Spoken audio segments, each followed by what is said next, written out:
and destroy that she did. Traffic Jam, Rainer Avenue Radio. Download that so you don't miss out. What's poppin'? What's crackin'? What's heading? It's your boy Cream the Dream, and we back on this beautiful Thursday. You know what I'm saying? Another beautiful week. I hope you're doing what you're supposed to do, being you're supposed to be. Alright, I got a dope show for you guys today. You know, Kareem the Dream, keep up with everything. You know what I'm saying? I hope you guys are being safe out there. You know what I'm saying? There's a lot of protests going on with people standing up for what they believe in. Be safe out there, alright? You know what I'm saying? I got a great, exciting show for you guys today. I got another guest in the building because we are keeping family friendly. I got another guest in the building. I got my boy Jay Also Boogie in the building. Let's go. You know what I'm saying? I appreciate you, my boy. First off, you know what I'm saying, for coming in. We got another dope show, another great interview for you guys. You know, Cream the Dream, keep up with everything. You know what I'm saying? So we gonna jump right into it. We got a great interview with my boy Jay Boogie. You know what I'm saying? So what's up with you, Jay? How you doing, bro? You know, I'm good, man. Yeah. I'm good. Yeah. Getting through it. Yeah, there's a lot going on out here, you know what I'm saying? Make sure you guys de-stress however you de-stress out here, you know what I'm saying? Life is crazy. So we got Jay Also Boogie in the building, you know what I'm saying? For those of you that are not familiar with my boy Jay Boogie, you know what I'm saying? We're gonna hop right into it. So we're gonna kick off, Jay. You know what I'm saying? Where I first seen you, right? The first time I ever seen you, which was last week, you know what I'm saying? Crazy. Kareem the Dream go to all the shows, we pop out, you know, I like to see who's going crazy, and I see my boy Jay Boogie on stage going crazy. I was like, man, I gotta interview my man Jay Boogie, you know what I'm saying? So the first place I seen Jay Also Boogie was at the Rendezvous. Yes, sir. Yes, right? Sir. You yes, know sir. what I'm saying? Open mic at the Rendezvous. Shout out to my Funk Music, you know what I'm saying? My boy Funk. Shout out to Funk. Putting together these events and bringing together these dope artists that get to go on stage and showcase their talent, you know what I'm saying, in front of all the people, you never know, in front of people like me, you know what I'm saying, that get you an interview, or you know, you never know who's watching, so keep that in mind, you know what I'm saying? So shout out to you, Jay. Appreciate you, bro. Shout out to you too. Yeah, man. thank you. Yeah. Okay, so let's get into it, man. You know what I'm saying? So I'm gonna ask you the question I ask all my friends Yes, sir. that come on here. Where are you from, and what brought you to the stage? I represent Indianapolis, Indiana to the fullest. Hey, but I came here from Colorado. wow. Yeah. That's great. was Shout out to Indy. They in the finals right now Yes, too, yes, sir. balling. How Yes, you sir. feel about that? It's pretty crazy. It's pretty nostalgic. You know, when I left Indiana to go to Colorado, I kind of veered away from Indiana in a lot of aspects. Yeah. So it's pretty nostalgic to see them here, because I remember when they were close and I was a super fan at the time. So it's just pretty nostalgic. Cool to see them doing what they're doing. Yeah, that's dope. And you know, Tyrese Halliburton balling, you know. Yeah. Have you heard that song, What the Helly? Of course. So shout out to bro going crazy, you know what I'm saying? Yeah. So speaking about people going crazy, let's talk about your music, J Boog, you know what I'm saying? Because Funk say you like J. Cole out here. That's crazy. Going crazy. That's crazy. and you need to just get signed. You know what I'm saying? We'll see what happens. Man. Yeah. We'll see what happens. I think J. Cole is cool, man. He when it comes to studying the game, I studied a lot before he came out. And I studied a little bit of him. But you know, that's cool to be in comparison with somebody like him. But, you know, I like to think I'm in my own lane. Yeah, for sure. Of course, you know, and like, you know, when Funk gave you that introduction, you know what I'm saying? And, I can't believe you remember that. Good. Yeah. You know, and I like to pay attention and peep the energy. So when Funk did that introduction, I'm like, wow, okay, like I gotta peep on you perform, you know? But then, bro, you started performing. Yeah. And like I absorbed the energy, and I see him, I'm like, wow, he's incredible. Like, I love your energy. Bro, your flow is crazy. Thank you. Like when I was, doing a deep dive into your music, doing my research as a journalist, I really respect your flow and I really love your flow, bro. So just talk about like first going to like your creative process when you're making a track and how you bring that energy to life on stage. Like, how does that work for you? My creative process is, the more I do this, the more I realize it's from real life situations. I like to take away from my real life situations. I try to be as authentic as possible when I create a track. Mm-hmm. That's why when you ask me about what the hell earlier, I'm like, yeah. That turns me off. I hear you. When you hear songs like that, there was just no effort put into that song. I hear and you. And I even saw an interview of him on the Breakfast Club, and he even said he didn't even take it serious. Yeah, and he said people was throwing them names. Yeah, and then boom, it goes viral. So when I make my music, it's the complete opposite. Mm-hmm. And I just feel like nowadays that's frowned upon. People just want a quick 5 seconds and a quick party and a quick TikTok. Versus actually hearing something authentic and talking about what really moves us and what doesn't move us. So when my creative process is just making sure I'm as authentic as possible, making sure it's therapeutic for me as well. It's almost like my journal, my diary. Mm-hmm. And I don't write either. Only write when I really, really, really, really have to. Like majority of the time, probably like 9 times out of 10, I just write in my head. And just keep it there. And just keep recycling over and over. Keep it with me throughout the week, throughout the months, however long it takes. Memorize it, and boom, I got a track. Wow, that is great, bro. Because like you said, there is people out there that don't put as much effort into the craft. To each his own, whatever works for the person. But it's like it seemed like you really take your time. Where suppose people like to make what I call microwave music. Correct. You know what I'm saying? But yours is more like oven music. You know what I'm saying? You feel me? So it's just like, microwave music is quick, you know what I'm saying? But them that oven baked music, you know what I'm saying?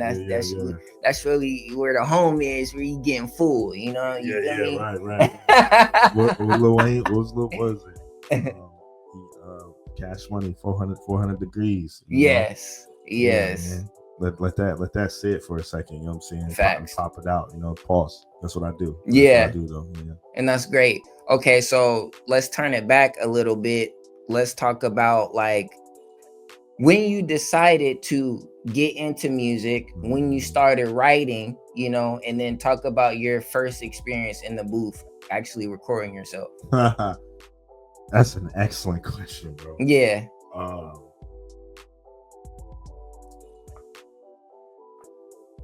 Gospel is where it starts as far as genre, like in the church. Yeah, of course. Okay. Bro, those be the best artists. Yeah. So my mother was in the choir. My father plays the organ and whatnot. So that's beautiful. Gospel was always in my heart. So I used to, back in the day where where the parents would leave their kids in the car and that wasn't frowned upon. Frowned upon.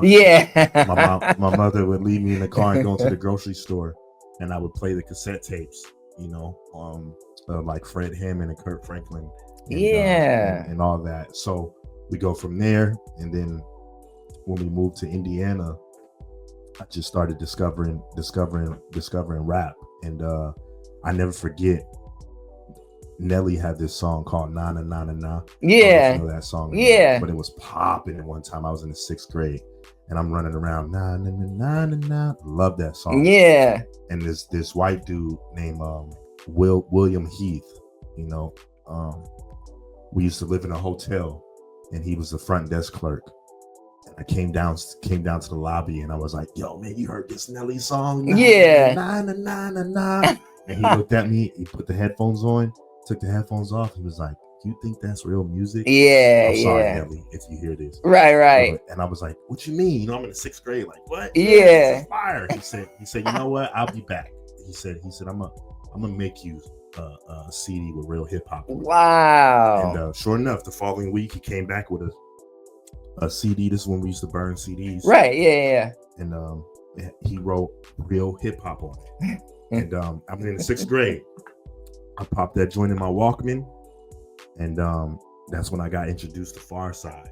That's when I got introduced to Tribe Called Quest. Yeah. Okay. You know, yeah. I see. That's when Busta Rhymes, was just started getting in the game with Tribe Called Quest, Jurassic 5. Fire. So that's when I realized, like, oh, there's a difference between na na na na na na and she keeps on passing me by. Hey, yeah. That's when I realized the difference. And Facts. then fast forward to high school, I was a lover. I was in a lot of relationships. I was such a lover, and I didn't know how to express that, so I started writing poetry. Yeah, that's great. And then started hanging around a lot of people who did rap.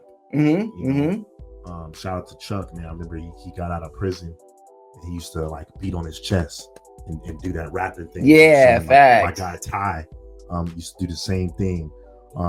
So I learned how to. I was like, wait, maybe I can do this. You know what I'm saying? Maybe I can rap. And yeah. I started writing rhymes and putting it together, man. And you were how old at this time? I think I was a freshman in high school. A freshman in high school when I actually started rapping. Yeah. And like hanging out with the guys, we'll shoot some dice or whatnot, and then we get bored of that and just start freestyling. Yeah. Hey, throwbacks. Yeah. Crazy, man. Crazy. So yeah, it's a long lineage, man. Long lineage. I'll be here all day describing. Right. Okay. So you started writing, right? And then when did you get to the booth to record it? Like, I'm gonna start recording myself for real. I think I'd be remiss if I did not mention the very first time I got behind the mic. This was around the MySpace days. Yeah. MySpace was popping. It was. In high school. Shout out MySpace. Shout out MySpace. Yeah, man. In high school, man, I was a part of this rap group, believe it or not, called Streetwise with a Z. That's hard. And, I don't think at the time none of us were really Streetwise. Yeah. But that's what they named the group. Right. And they put me in that group, man. I'll never forget that, man. And it's funny, my little brother, I remember talking to him a couple months ago, and he brought that up. He said, bro, you remember you were in Streetwise? I said, bro, I can't believe you remember that. And yeah, it was a little rap group, and we used to battle in the hallways against another rap group called Strange ENT.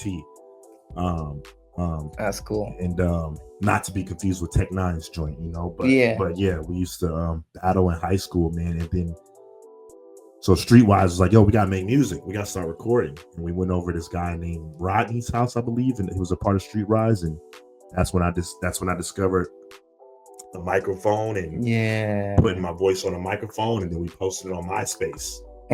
I don't remember the name of the song, but that was the first time. That was the very first time that I ever was in a recording. And then when I recorded myself, the first time I recorded myself, I believe I built an in-home studio. I used to work at a loan company called Checking the Cash, and I was killing it. I was the manager. Yeah. And I got a huge bonus. And my district manager called me and said, hey, you see your bank account? I said, what do you mean? What's wrong with my bank account? He said, you might want to look at it. I looked at it, and it was fat. Like, yeah, about 3,000 or 4,000. You know what I'm saying? I'm at this time, I'm 21, I think, 22. Yeah. And I'm like, $4,000 in a day. I never even seen that much money. I know, what I'm saying? So I took that money and went straight to a Guitar Center. Didn't know what I was doing. Yeah. Didn't know what I was doing. And I went in there and just was like, okay, that's a mic. Okay, that's an interface. Okay, that's an amp. Okay, those are headphones. This is the program. This is the deal I got. Yeah. These are the speakers. Yeah. Bought my own in-home studio. And that was the first time I started recording myself. That's fire. And that's like determination too to like, invest in your craft, you know what I'm saying? Because maybe people would get that money and you feel like you want to be an artist, or you feel like you could rap, but you don't like take the extra step to like invest in yourself, to get the equipment, set yourself up, you know what I'm saying? So that's really incredible that you did that. Like, and so you were producing yourself and recording yourself too, or was you outsourcing it? Yeah, I had a roommate who's also an excellent rapper, man. I don't really put nobody. I don't really put too many people above me when it comes to this, man, or next to me. Mm-hmm. And I had a roommate who to this day I still deem as an excellent rapper, and we both learned it together and put our hands on it together. And he was more inclined to, press all the buttons. Yeah. And I was more of the, just record me. Like, you press all the buttons and record me. So he learned all the buttons and whatnot. And then, things got a little real. And we weren't, I'm not going to mention his name, but, things got a little real. We weren't roommates anymore. Now I'm stuck trying to figure out how I'm going to record myself with nobody pressing no Press the button. So I just sat down, man, and I would go to work. Come back from work and just zone in, not knowing what I was doing. But if it sounded good. Yeah, it was gold to me. Yeah, I didn't know what mixing was. I didn't know what mastering was. I didn't know what stems were. I didn't know nothing. I didn't know what I was doing. I didn't know what decibels meant. I didn't know anything. And I was just in there. And I made songs like Sweet Fire, which is out right now. That was the first one I was going to ask you about. I made songs like Sweet Fire. I made songs like One. Those were all Swing. Made several songs in there. Again, didn't know what I was doing. Improperly mastered. And that was the first time I started recording myself. Yeah. Wow, that is incredible. And we got Jay Oso's YouTube channel. We're gonna pull that up and play some of his cuts, you know what I'm saying, later on. We're at 4:26 right now. That's the perfect time to go to a commercial. This is just a taste, all right, of the interview we got today, you know what I'm saying, with my boy Jay Boogie. This your boy Cream the Dream here at Rainier Avenue Radio. Let's get to the commercial break. Yes, sir. That is definitely true. We feeling different every day. Traffic Jam, Rainier Avenue Radio. Download that so you don't miss out. What's poppin'? What's crackin'? What's heading? It's your boy Cream the Dream. We back for playing some cuts. My boy D Money playing the slaps. You know what I'm saying? I got my boy Jay Oso Boogie in the building. We turning up. You know what I'm saying? We got a lot going on. Okay, so let's jump right back into it. All right, you say you got some shows. All right. So before we touch on that, you know what I'm saying?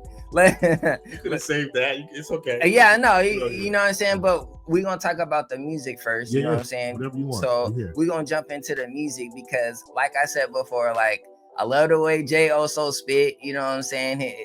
Your flow, your facial expressions, you can tell you're really feeling it. You know what I'm saying? Yes, sir. You feel me? So, and you like to be in tune with artists that really feel their music and really putting passion into their craft, you know what I'm saying, instead of making microwave music like we talked before. All right, so we might as well talk about Sweet Fire because that's the first one you mentioned, you know what I'm saying. So when you're making these tracks, we talked about your creative process. So what is it like recording now? Fast forward, what is your recording situation like? Are you still doing it on your own? I wish I was still doing it on my own. But the further you get into this game, the more you learn, you start to meet different people. And the more, when you're good, in my opinion, when you're really good or great at this, the more you want the best. And I just don't think right now I'm in the position to get the best quality when it comes to recording. You know, there's a lot that I would have to do to revamp my own in-home studio or rent out a room or something of that Right, nature. yeah. So now I just, you know, I pay for studio time, Mhm, you mhm. know, and for that quality, you know. So my last few songs, Clap, excellent song, Wired Up, and then Hey, coming up soon, you Black Baby. performed that at Rendezvous, right? Wired Up. Yeah, I did Wired Up. Okay, Yeah. And I haven't performed that song a lot, so I only did that as a tester, you know, just to, you know, I need that stage time, you know what I'm saying? For sure. Because of my show coming up, you know what I'm saying? That's why I go to open mics. I don't go to open mics just to have fun. I literally go there to practice. Yeah, yeah. And because I definitely plan on getting up there probably next month. You know what I'm saying? Okay. Knock some joints out, you know, just to get them reps in, like you were saying. Yes, sir. So yeah, man. So now I'm just I like the name Sweet Fire. Like, how do you come up with that? That's kind of cool. I try to be as original as possible. Trying to make sure I don't steal ideas as well, and just trying to be as original as possible, man. Sweet Fire came just like the song, you know, in the hook. In the hook, I say out of nowhere came a sweet fire. Yeah, you know, it just came out of nowhere, and I got that from when I was at that studio in my house, and I lost my roommate. Or me and my roommate part ways. It sounds like he died. He's very much alive. But me and my roommate parted ways, so now I'm in this 2-bedroom apartment, with this studio that I don't know how to use, and I had to afford rent on my own. So I ended up getting this job at this warehouse, man. Oh my God, the warehouse jobs be crazy, bro. Yeah, bro, that's crazy. You already know. Yeah. So I got this job at this warehouse, man, where you're just a number. You know, you're just a number in there. Yeah. A head count, if you will. Long story short, they fired the hell out of me, man. Fired me, bro. Like, you know, they treated me like crap before firing me. So, you know, I was so depressed when I got fired. Yeah. I don't think I ever experienced what depression was. Now I don't like to call myself depressed, even no matter how I feel, but I don't think I ever experienced depression, what depression was, except the time where I wrote Sweet Fire. Because I got fired and I didn't know how to come back from that. I was making enough money to pay my rent, and then out of nowhere just went right back to not being able to afford rent. So I slept on my couch, didn't even watch my TV, grabbed the laptop and just had the laptop in front of me, and I was sick, you know, like depressed and hurt, and just didn't even go in the studio. I had the door shut, and I was just watching Bishop T.D. Jakes, you know, over and over and over. There's a line in that song where I mentioned that, and I was just on the couch, man, couldn't move. And then again, I had to I didn't know how to describe that moment. So I was like, you know what, Jay, you got to use this. You know, you got to use this. Don't sit here and be depressed. Don't beat yourself down. Like, you got to use this. So after a couple of weeks of being depressed, I got up, opened the door to the studio, turned it back on, and I was like, what is this called? What am I going through?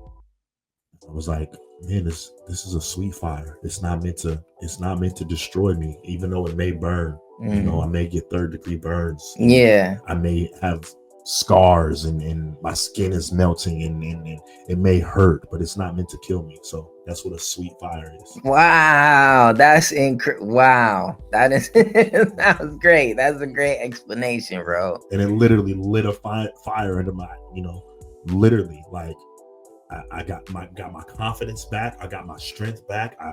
Depression was non-existent when I wrote that song. And started filling out applications for another job. You know, literally, once I opened that door and described what I was going through to pull me out of it, I was out of it. So, Sweet Fire. Yeah, that's great. That's really amazing. And like, you know, you want to put your passion, you know, into your craft. You want to use it as fuel if you're going through stuff in life. You know, like he said, it'll help you bounce back. It'll help you be better, level up, however you see it. Right, right. So I want to ask you too, like, okay, so now that you're recording and you say you pay for the quality and you have engineers and stuff, now I want to ask you just real quick, like, are you open to constructive criticism? Have you ever had an engineer be like, oh, I don't know, do this take again? Or, have you ever worked with somebody that was like, I don't like this, do another take? Or do you treat yourself like that? Like, what does that look like for you when you're taking input from other people? First, I like to say I'm very hard on myself, man. And like I said, I perfect my craft as much as I can. And when I get in the studio, like I said, I don't have it written. I played a song.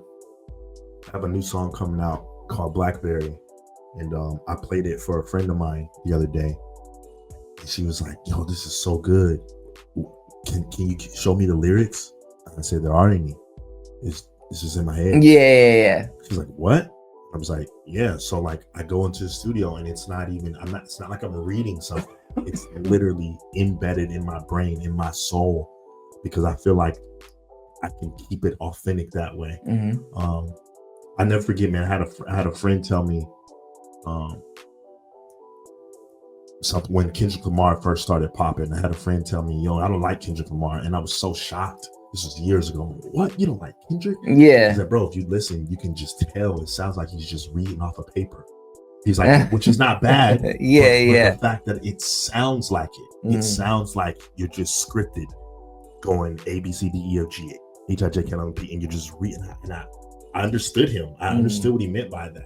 I was like, man, I don't want to sound like that. Yeah. I want it to sound like it's coming from my soul. So that's what I do when I go into the studio. It's all straight from the soul. And as far as criticism, I trust the sound engineer, especially the one that I have. And I trust, I trust myself more, but when it's over, I go, "Hey, what you think about that? Should I have enunciated more, or was I too low? Yeah. Or did I hit that note the way I was supposed to? How about that transition?" So I'm on myself, man. I spend hours, hours, and when he sends it back to me, if it's a small mistake, I remember driving back to the studio for such a small mistake. Yeah. And it was like, he lives the studio's an hour away from me, and the mistake was like something that could be fixed in 20 minutes. Yeah. And I'm like, the mistake has to be fixed. Right. So, yeah. Wow, that's great. And that's good too. Like, you want to be like your own worst critic, as they say, you know what I'm saying? But you also want to be open to criticism, from your peers or, from others, because it's different when you're absorbing it than as a listener or someone on the outside that's consuming it. Right. Okay, so let's talk about one more song that I seen that I wanted to ask you about is that joint Status Quo. Yeah. You did your research, man. Yeah, of course. Deep. He said we not. He said, let's go to the song that that's an internet song. Yeah. That's a social media joint. That's not even on Spotify, nothing. You can only find that on Instagram and Facebook. Okay. Yeah. Appreciate that. Yeah, of course, man. Of course. Okay, so the first thing I want to ask you about is the scenery. Like, is that like a record store? Like in Indiana? What? That's good. Yeah. Bro. You're good. Thank you. So now we're going back to Colorado with that one. That's a record store that was called What's Left Records.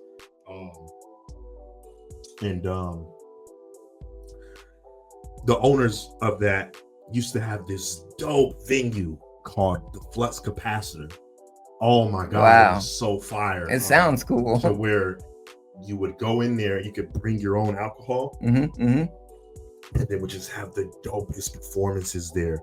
I've never really been to a live concert, but that was, if I could say I have been to some sort of concert, it was that.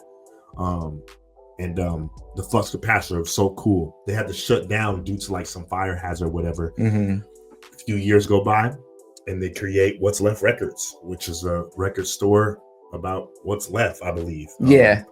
And they were able to. Oh, thank you, Daniel. Yeah, that's Daniel so got fire. it pulled He's up. on it, and Yeah. I'm like, yo, I wrote Status Quo, and because that's how I felt. You know what I'm saying? It's like I felt like I won't get nowhere unless I abide by this status quo. Yeah. I wrote that. I was like, that was at the time where I was really trying to be this social media content person. Yeah, when I realized that's what I was doing, I kind of took myself out of that. I hear you. But I was like, I have to get somewhere that is real, somewhere that can where the visuals, the background makes sense. I need the aesthetics to align with what I'm saying. Yeah. And at that time, I feel like I was kind of the enemy of the city, you know what I'm saying? Because I took pride in how good I was, and people didn't really recognize me or utilize me the way I felt like I should have been, because I felt I was just so good and I walked around like it. Yeah. And you get that gets a negative connotation. People think you're cocky. You think you're hard to work with. Yeah. But really, I'm just good. Right. And you're mad that I know it. Yeah. And so I was like, you know what? Let me go to What's Left Records and get my boy T Hall. Shout out to T Hall MP3, who was really good. Not only good at music, but he's good at the visuals. I said, bro, you gotta pull up with me at What's Left Records. I pulled up. I asked the manager or owner, and I said, bro, can we do the video? You ready? He's like, oh, there's people here. I said, that's good. Let's do it. Well, can we? I said, bro, let's do this. Yeah. You know, again, there goes that aggression, that cockiness. That right. People don't like. Yeah. And he was like, okay, go ahead and do it. And I played my speaker, played the beat. T Hall recorded me. Since I was a kid, I've been rapping like the rappers do. Hey. And there goes Status Quo. Yeah. That joint is clean. That joint is hard too. Appreciate that. Man. Yeah. That's some good research, bro. Thank you. That means a lot. Thank you. Cream the Dream, trying to be the best journalist, ask the best questions I can. You know what I'm saying? Especially for my people, that's going crazy, that's showcasing their talent. You know what I'm saying? I love to see it. It's also, straight banger. You know what I'm saying? We love to see the good environment, the visuals, the bars coming together, you know what I'm saying? And it makes a beautiful masterpiece that can be absorbed, you know what I'm saying, by the masses. All right, you know what I'm saying? J.O.So Boogie cooking, you know what I'm saying? All right, so we got a commercial coming up, you know what I'm saying? We got some shows to talk about when we come back. This your boy Kareem the Dream here at Rainier Avenue Radio with J.O.So Boogie. Let's get to the commercial break. Traffic Jam, Rainier Avenue Radio. Download the app so you don't miss out. What's poppin'? What's crackin'? What's happening? It's your boy Kareem the Dream on this beautiful Thursday. We back. I got J.O.So Boogie in the building. We turning up. You know what I'm saying? We having a great interview, having lots of great conversation on camera, off camera. You know how we rocking. You know what I'm saying? Okay, so before the commercial break, we was talking about your music, we was talking about the track Sweet Fire, you know what I'm saying, which is a dope joint, you know what I'm saying. We talked about Status Quo, you feel me, which is another dope joint, great surroundings, great scenery, you know what I'm saying. So now we're gonna talk about, just go back a little bit and talk about when you first started getting on stage and how it was like for you performing in front of people, like in the beginning. So again, gospel, started in church. Before I ever knew what rap was, I aspired to be a choir director. Wow, that's great. And actually became one, thank God. Actually became a choir director. In Indy? In Colorado? Yeah, in Indy. Oh, okay. No, Indy? No, Colorado. I'm listening. Yeah. In Colorado, I was born in Ohio, raised in Indy, became an adult in Colorado. But since Ohio, I always wanted to be a choir director. Got to Indiana, that's when I was like, wait, I can rap. But when I could rap, I was in the streets. Right. So then I changed. I was like, I gotta get out the streets. Yeah. So I got out the streets and I was like, okay, I changed my music. I was like, so how can I, you know what? Let's go back and put it in church. Mm-hmm. Tried to be a choir director, didn't work in Indiana. Moved to Colorado. Glory to be to God, I became a choir director.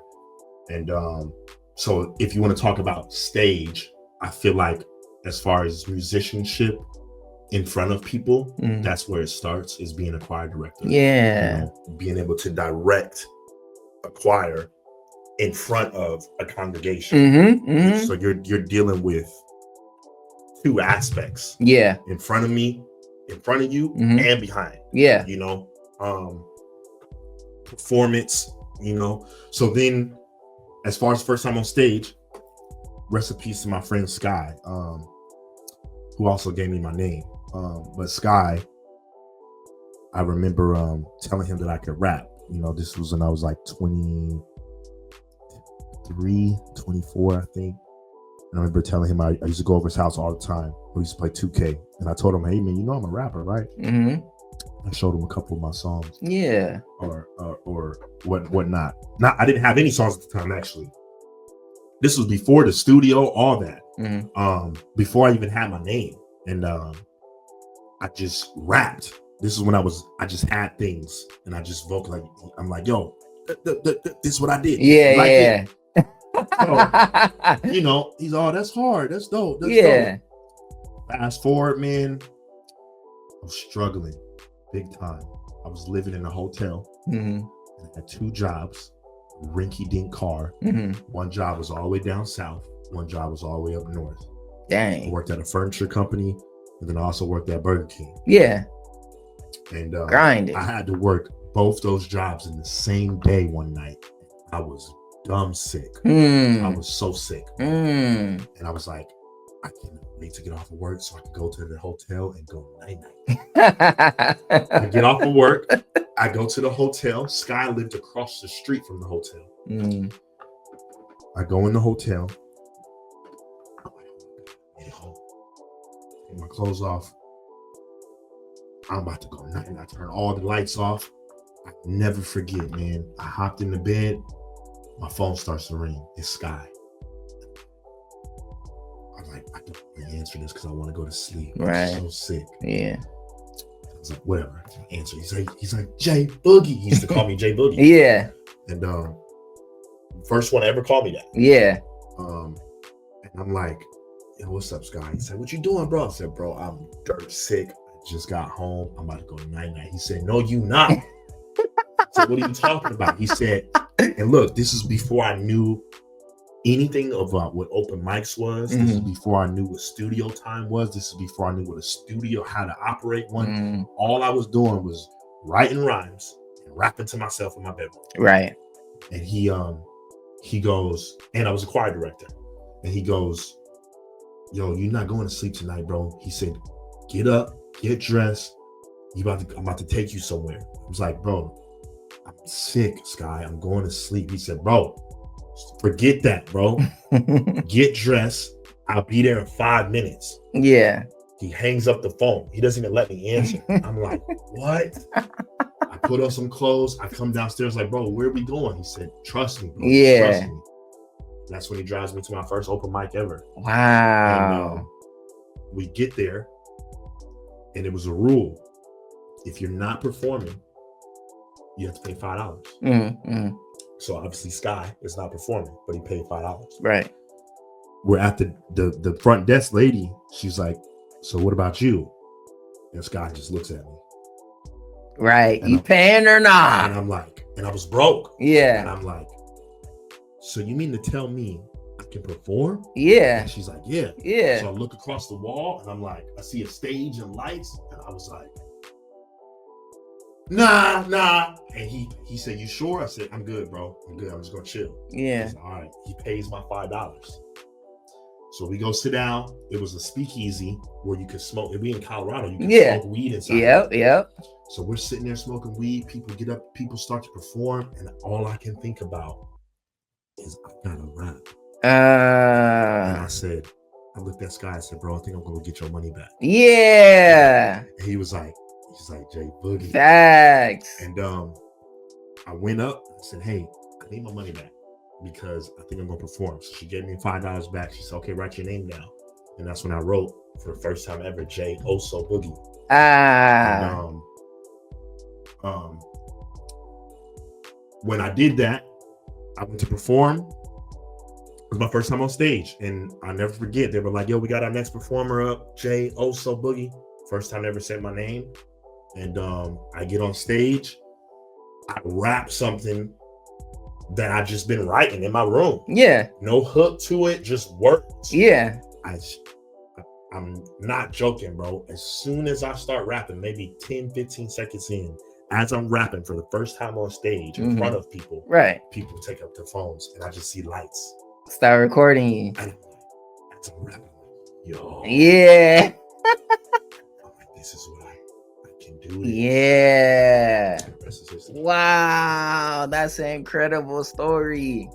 Yeah, man, that's how I feel like, bro, being up there, you know what I'm saying? And like, yeah, and that's the first thing people do is pull out their phones, bro, and record you. Yeah, you know what I'm saying? And that's my first time, rapping in front of strangers. Yeah. And people could have easily been like, boo. Boo.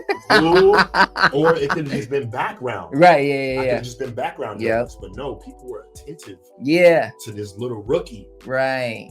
Who never even been to an open mic. Yeah. And people were attentive and recorded me. Right then and there, I knew this is what I'm supposed to be doing.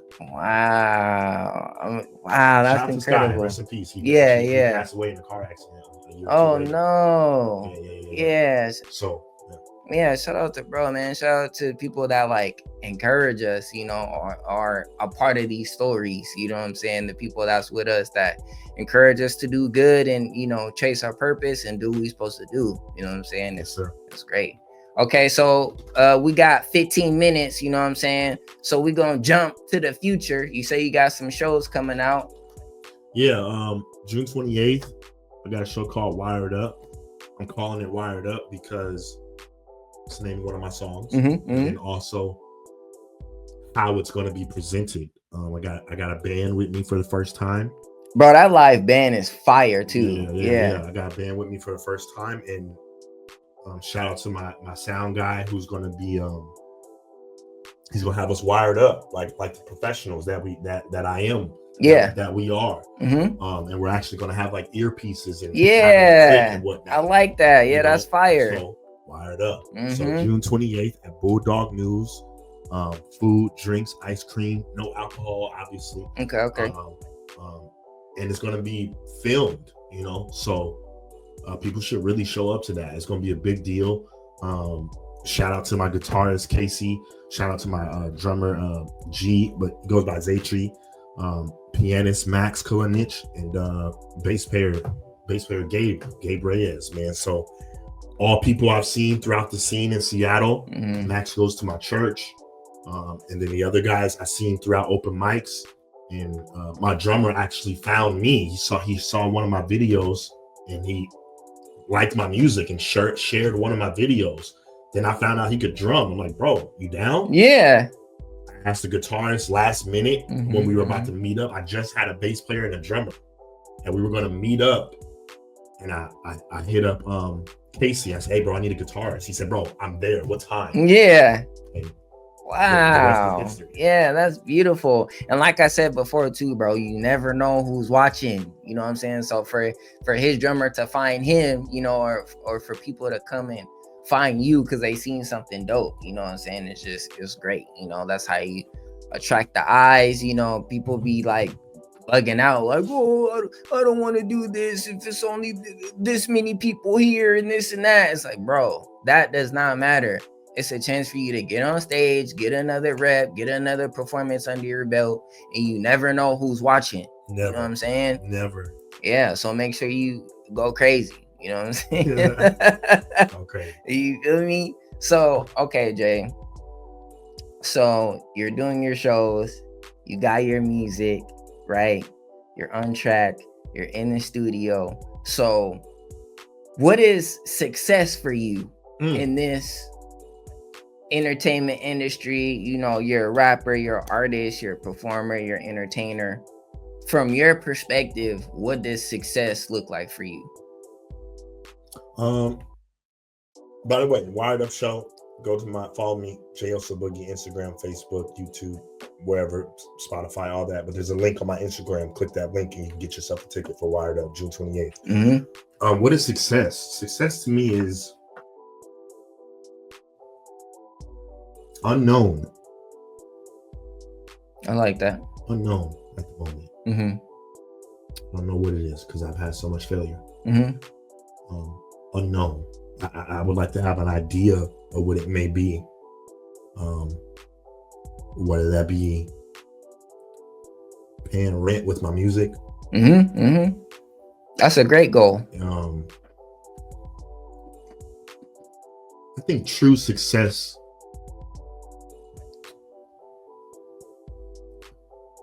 is when you scratch the unknown part.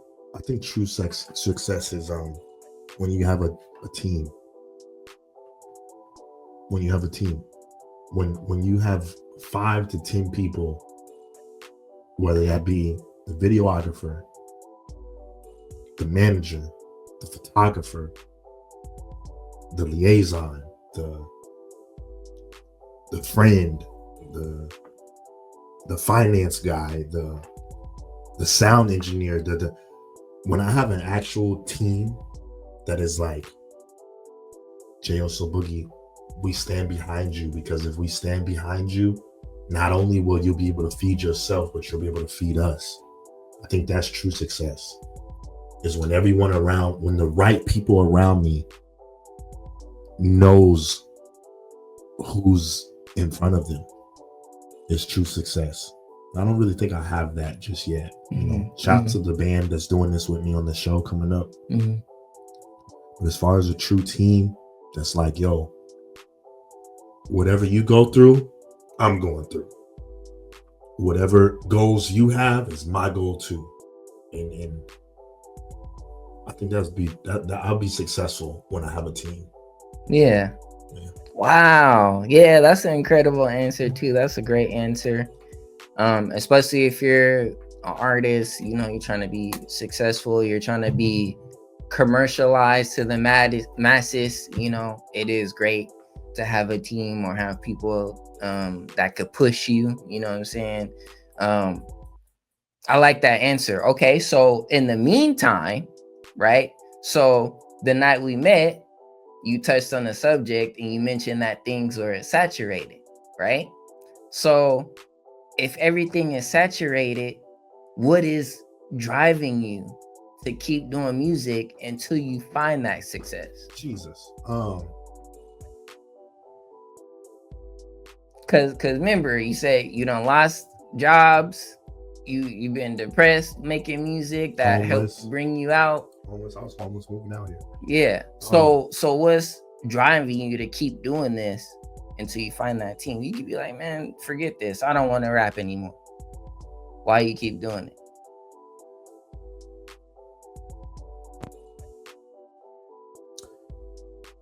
There's a movie called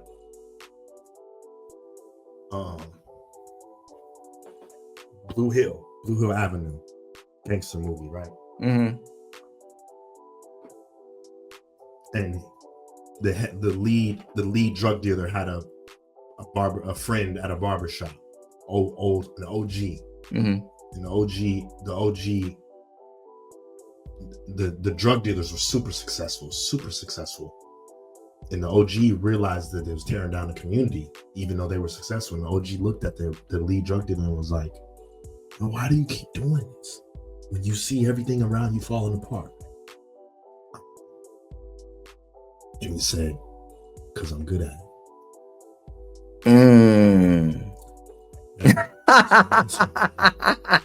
I'm good at it. Yeah. I think when I become trash, I'll stop. Or when somebody takes me out, because they all got taken out. Yeah. I think one was alive. I think one was left alive, but a lot they got taken out. Yeah, because I'm good at it, man. Until somebody stop me. Yeah. Until I stop, man. That's my answer, because I'm good at it. Wow. Okay. All right. We got 7 minutes. All right. I want to ask you. You get signed tomorrow. Def Jam, Rock Nation. all the big names. You get signed tomorrow. Your advance is $3 million. Impossible, but okay. Your advance is $3 million. What you buying?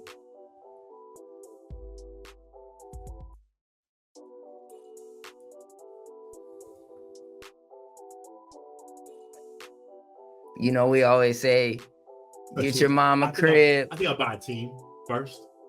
Okay. I think I'll get a team. Everything I need to make who I am propel further. Mm-hmm. You know, I get the dopest videographer, the dopest photographer, and tell them all to quit their day jobs. Yeah. Come rock with me. Get the dopest sound engineer, the dopest security, the dopest stage hands, all of it. I put all my money into that, and then making sure that I have studio time for at least a year or two. Wow. And then just put some of it to the side, some of it to the side. Okay. Get selfish. What material thing are you buying?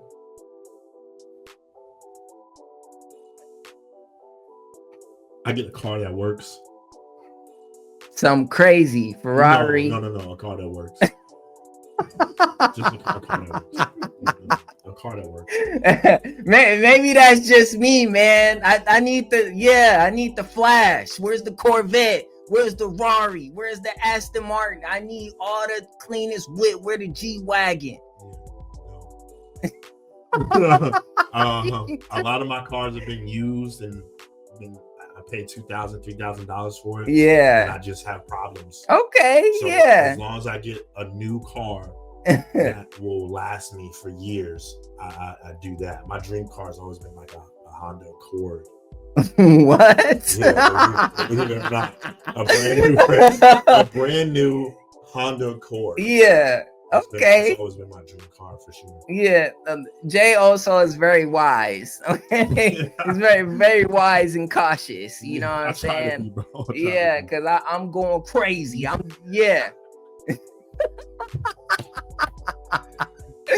Oh my God. Okay. Another question off the dome. Who your best celebrity artist that you rock with? Who you opening for? Mine's is Chris Brown. If you could open for anybody that's lit, who would it be?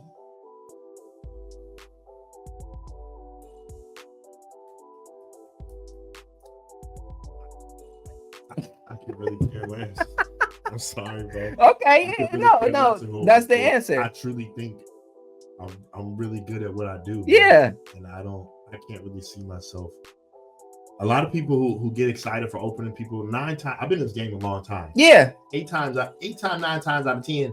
Yeah. When people are like, oh, I'm opening for 3 6 Mafia. Yeah. Or I'm opening for Bone Thugs. Mike Jones. Or yeah. Yeah.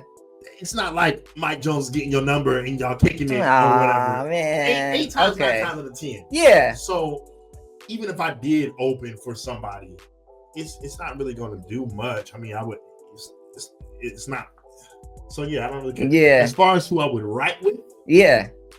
I say writing because I'm an excellent writer. Okay. I would write with Taylor Swift without a doubt. Wow. Okay, that's a great answer. An excellent writer. Yeah. I would love to write a song with her. Yeah, shout out to Taylor, another 89 baby. You feel me? She's in my ear. You feel me? That's lit.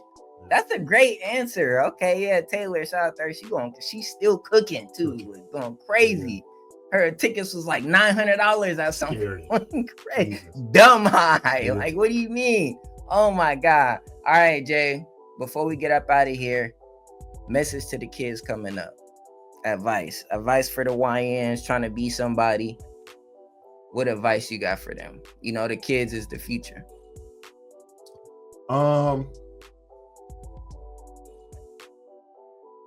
Dial in, focus on whatever it means to you. If you like to cook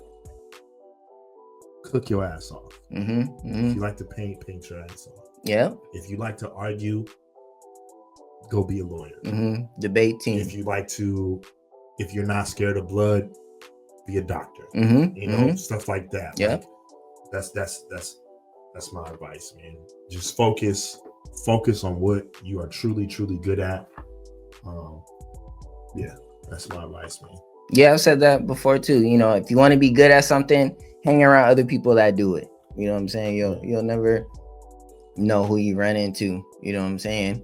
And make sure you absorb everything that you can, you know, and go towards the positive energy, not the negative. You know what I'm saying? Because negative will bring you down, positive lifts you up. You know what I'm saying? Always remember that. Shout out to the bro, J also Boogie for sliding, you know what I'm saying? We had a great interview, turning up, you know what I'm saying? You know, I love to bring my friends on here that's doing their thing, you know what I'm saying? We about to blow up, you know what I'm saying? If you ain't see it, be on the lookout, make sure you tap in, all right? This your boy Kareem the Dream here at Rainer Avenue Radio. Download the app so you don't miss out. I'm gonna leave y'all with this.